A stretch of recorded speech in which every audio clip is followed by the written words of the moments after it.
lit de monument dont fait allusion ici, c'est dans la dimension physique. Mais sauf que la personne qui sort spirituellement va voir la chambre secrète de monument. Et en voyant spirituellement avec les yeux de son esprit, elle va voir des choses que physiquement, elle n'aurait même pas pu soupçonner, voir.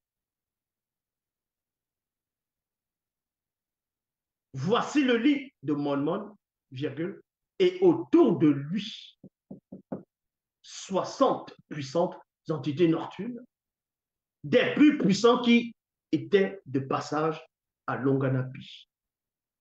Les entités nocturnes sont armées d'épées incandescentes et sont exercées au combat.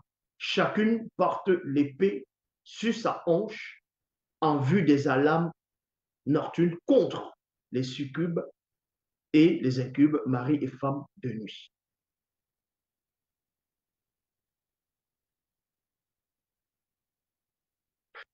Le roi Monmouth s'est fait une litière de bois de baobab.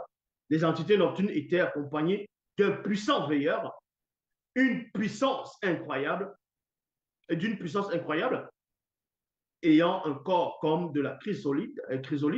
Son visage brillait comme l'éclair, ses yeux étaient comme des flammes de feu incandescent. Ses bras et ses pieds ressemblaient à de l'or pur. Ces êtres de lumière étaient apparus au milieu de d'une broderie d'œuvres d'amour des filles de Longanapi. Ça veut dire qu'elle sort de l'astral, son âme entre dans son corps esprit, son corps transcendant, son moi transcendant, et en tant qu'esprit, elle voit maintenant ce qui se passe derrière l'invisible, ce qui se passe derrière, ce qui se cache dans l'invisible. Elle va voir un groupe d'entités qui sont autour du lit de Monmouth, dans cette chambre-là. C'est pour ça qu'on vous dit ici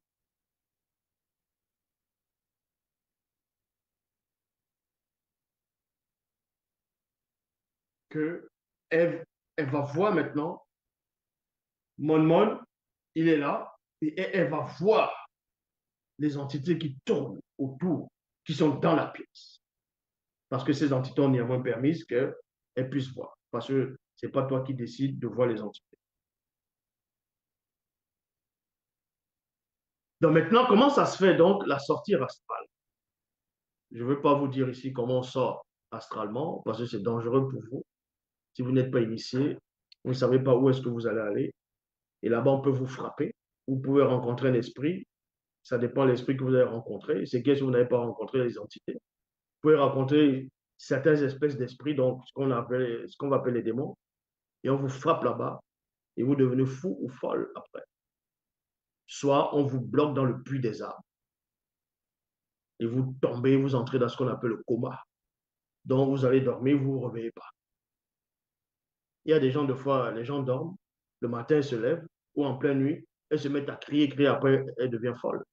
Ou bien elles deviennent paralysées, ou bien plein de choses comme ça. Parce que vous ne savez pas ce que ces personnes ont rencontré dans leur voyage astral qui mène dans cette dimension des rêves. Et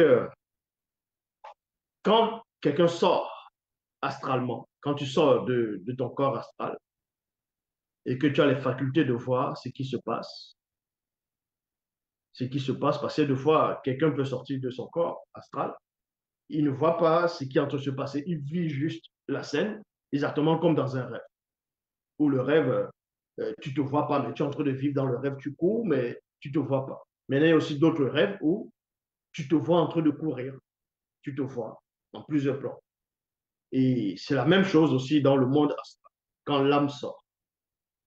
Quand tu as une vue où tu peux voir facilement plusieurs facettes, en sortant, tu peux voir le cordon d'argent.